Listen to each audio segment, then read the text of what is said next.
gerando chumbo 210, emite beta novamente, gerando bismuto 210, e emite beta, dando novamente o polônio 210. O polônio 210 emite uma alfa agora, dando talho 206, que emite uma beta, gerando chumbo 206, que é o elemento estável do processo e o último elemento dessa família. Como você vê, eu preciso frisar isso, não há importância em decorar todos os elementos. O grande dado, a grande dica é que você perceba, dado um elemento, que a sua massa será dividida por 4. Se der resto 0, primeira família, tório. Se der resto 2, família do urânio. E vamos agora, então, ver a terceira família, a família do actínio. Lembra que eu te falei lá no início que acreditava-se que o actínio era o primeiro elemento da série.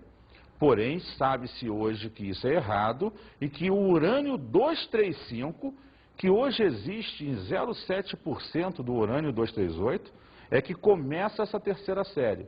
Mas como já se conhecia como série ou família do actínio, se manteve essa notação, mas sabendo que se começa do urânio 235. Cuidado que isso pode ser uma pegadinha em concurso.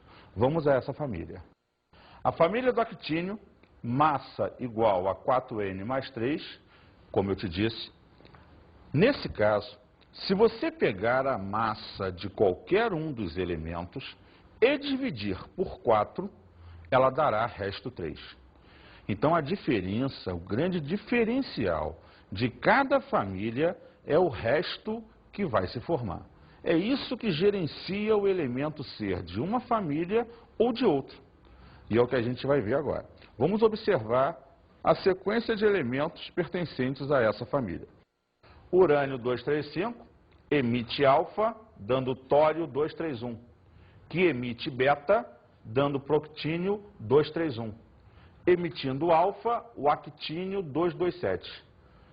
O actínio 227 emite beta, dando tório 227, que emite alfa, dando frâncio 223, que emite beta, dando rádio 223. Esse rádio 223 emite alfa, dando radônio 219, emitindo alfa, dando polônio 215, que emite beta, dando astato 215.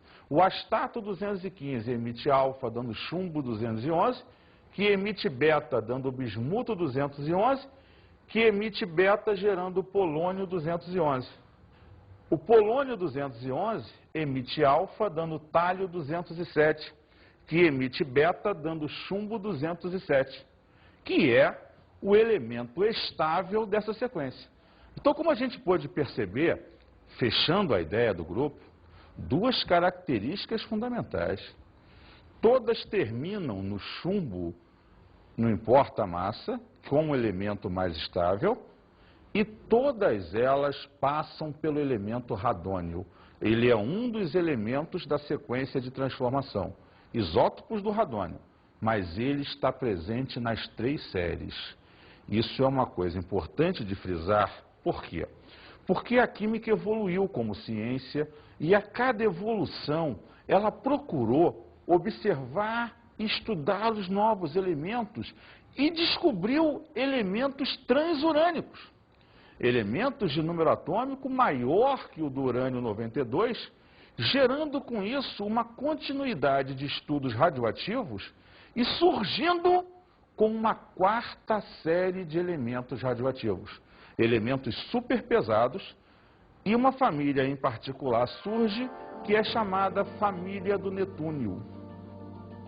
Repare que a família do netúnio, massa 257, tem A igual a 4N mais 1. Lembrando, por que 4N mais 1?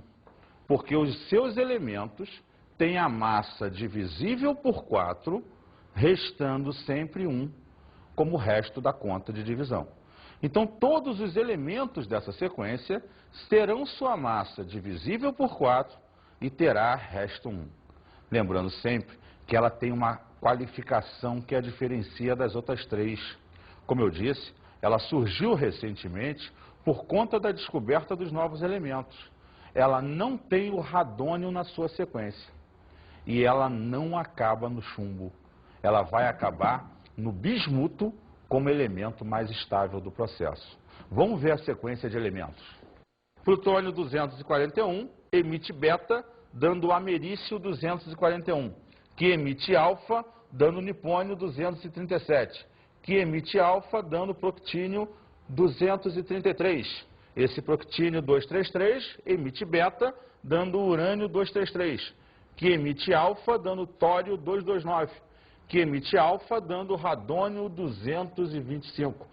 Esse radônio emite beta, gerando o actínio 225, que emitiu alfa, dando frâncio 221, emitiu alfa, dando astato 217, o astato 217 emite alfa, dando bismuto 213, que emitiu beta, dando polônio 213, que emitiu alfa, dando tálio 209.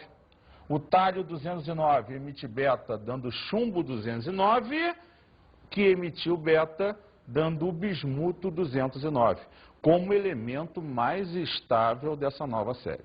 Você deve ter percebido, ao longo do processo, as coisas que eu te falei. Não ter o radônio no processo e acabar no bismuto e não no chumbo. Vamos ver agora a fissão nuclear. Fissão nuclear é um dos tantos fenômenos que você vai sequenciar agora. A fissão nuclear consiste em quê? Consiste em você pegar um átomo muito grande, pesado, e, por bombardeio de nêutrons, atacar o núcleo desse átomo e transformá-lo em átomos menores, gerando nesse processo 2 ou 3 nêutrons novos. Então, a fissão nuclear consiste em pegar átomos grandes e torná-los menores. Nesse processo, você gera quantidades gigantescas de energia. Basta te dizer o seguinte: todas as usinas nucleares que existem no planeta hoje funcionam por fissão nuclear. Ela é o único processo controlado que nós conseguimos para gerar a energia nuclear, que geralmente é transformada em energia elétrica nos países que nós temos. Mas a fissão nuclear tem essa característica interessante. Ela acontece quando uma massa mínima daquele elemento, chamada massa crítica, ela é atacada, ela é bombardeada por nêutrons e se quebra, formando átomos menores. Você tinha um átomo, por exemplo, de massa 200, vai formar um lá de massa 70, um de 130. Então você quebra em 2 átomos, mais alguns nêutrons. Isso é interessante, porque isso vai puxar algumas coisas como, por exemplo, reação em cadeia daqui a pouco. Mas nesse momento, vamos observar um exemplo de como essa fissão ocorre normalmente. Urânio 92235, um átomo grande, pesado, mais o nêutron. Ou seja, quando você soma nos reagentes, você está bombardeando, gerando, olha a setinha, o bário 139, o criptônio 95, mais 2 nêutrons. Então veja, você bombardeou o urânio, quebrou o cara em 2 pedaços, que são novos elementos, e gerou o nêutron. Então você bombardeia para começar o processo, mas gera novos nêutrons.